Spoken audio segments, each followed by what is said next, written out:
அன்பிற்குரிய சகோதர சகோதரிகளே, நாம் அமர்ந்திருக்கிற இந்த மாதம் ஹிஜ்ரி ஆண்டினுடைய முதல் மாதம் முஹர்ரம் மாதம், போர் செய்வதற்கு தடுக்கப்பட்ட புனித மாதம். நபி மூசா அலைஹிஸ்ஸலாம் அவர்கள் ஃபிரௌனுடைய கொடுமையிலிருந்து கடல் பிளந்து காப்பாற்றப்பட்ட மாதம். அல்லாஹுவின் மாதம் என்று அல்லாஹ்வுடைய தூதராலே பாராட்டப்பட்ட மாதம் ஷஹ்ருல்லாஹில் முஹர்ரம். முஹர்ரம் மாதத்தை பற்றி சொல்லும்போது நபிகளார் சொல்கிற வார்த்தை என்னன்னா, அல்லாஹுவின் மாதம். ரமலான் மாதத்தில் வைக்கப்படுகிற நோன்பை பற்றி சொல்லும்போது இது அல்லாஹ்வுக்கானது என்றார்கள். அஸ்ஸௌமுலி, நோன்பு என்பது எனக்குரியது, அஜிசிபிஹி, நானே அதற்கு கூலி கொடுக்கிறேன், நோன்பை தன்னுடையது என்று அல்லாஹ் சொல்வதாக நபிகளார் சொன்னாங்க. ஆனால் மாதத்தை பற்றி சொல்லுகிற பொழுது ஷஹ்ருல்லாஹில் முஹர்ரம், அல்லாஹ்வின் மாதமாகிய முஹர்ரம் என்று நபிகளார் வர்ணிச்சாங்க.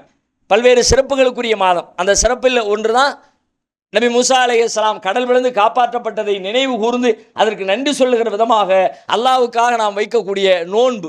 அது இந்த மாதத்தில் தான் நம்ம ஆஷுராவுடைய நோன்பு வைக்கிறோம். அது மார்க்கத்தில் உள்ளது. ஆனால் இந்த இன்றைக்கு சமூகத்தில் அந்த சுன்னத்தான நோன்பு பல வகைகளில் திரிவுக்கு உள்ளாகி அதற்கான காரணமே மாற்றப்பட்டுருச்சு. ஏன் அந்த நோன்பு வைக்கிறோம் அப்படின்னு கேட்டால், சமுதாயத்தில் ஒரு கணிசமான ஆட்கள் என்ன நம்புகிறாங்கன்னு கேட்டால், கர்பலாவில் ஹுசைன் ரலியல்லாஹு அன்ஹு கொல்லப்பட்டாங்க, அது இந்த முஹர்ரம் மாதத்தில் தான் நடந்துச்சு, எனவே அதற்கு அந்த துக்கத்தை வெளிப்படுத்துகிற விதமாக நாம் நோன்பு இருக்கிறோம் என்று பெரும்பாலான மக்களுக்கு சொல்லிக் கொடுக்கப்பட்டிருக்கிறது. அதை தான் உண்மை நம்புகிறாங்க.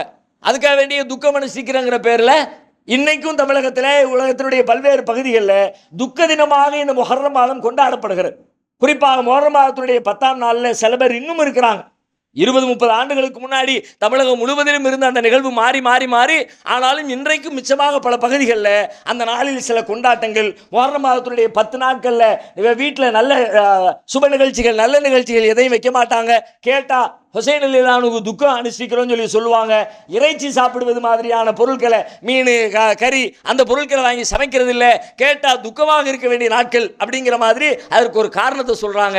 உண்மையில நாம் நோன்பு வைப்பதும் அந்த நோன்பிற்கான நன்மை எதிர்பார்ப்பதும் அனைத்துமே நபிகளார் காட்டி தந்த அடிப்படையில் மூசா நபியினுடைய காப்பாற்றுதலுக்காக, அல்லாஹ் அவர்களை காப்பாற்றியதற்கு நன்றி சொல்லுகிற வகையிலே அமைக்கப்பட்ட நோன்பு தானே தவிர வேறு எந்த வகையிலும் இந்த நபிகளாரின் காலத்துக்கு பின்னால் நடந்த, ஹுசைன் ரலியல்லாஹு அன்ஹு கொல்லப்பட்டது ரசூலுல்லாஹ்வுடைய மௌத்துக்கு பிறகு பின்னாடி நடந்த ஒரு காரியம் நபிகளாரின் வாழ்க்கையிலே முன்னால் செய்த ஒரு காரியத்திற்கு காரணமாக இருக்கவே முடியாது என்பதை நாம் புரிந்து கொள்வதோடு, இன்றைக்கும் அறியாமையிலே அந்த மாதத்திலே அது குறித்து சில வழிபாடுகளை செய்து, சில பிரார்த்தனைகளை செய்து, சில காரியங்களை கடைபிடித்து கொண்டு வரக்கூடிய மக்கள் நமக்கு அருகிலே இருந்தால் அவர்களுக்கும் இது குறித்த விழிப்புணர்ச்சியை எடுத்து சொல்லி நோன்பு இருப்பதும் நன்மையை எதிர்பார்ப்பதையும் தவிர வேறு எந்த அனுஷ்டானங்களும் மார்க்கத்திலே புதியவைதான், பித்அத்துகள் தான். மார்க்கத்தில் நபிகளார் காட்டாத அனைத்து பித்அத்துகளும் நாளை மறுமையிலே நம்மை நரகத்திலே கொண்டு போய் தள்ளும் என்பதை அவர்களுக்கும் எடுத்து சொல்லி நாமும் சீர்திருந்துவோம். அல்லாஹ் நம் அனைவருக்கும் அதற்குரிய நல்லருளை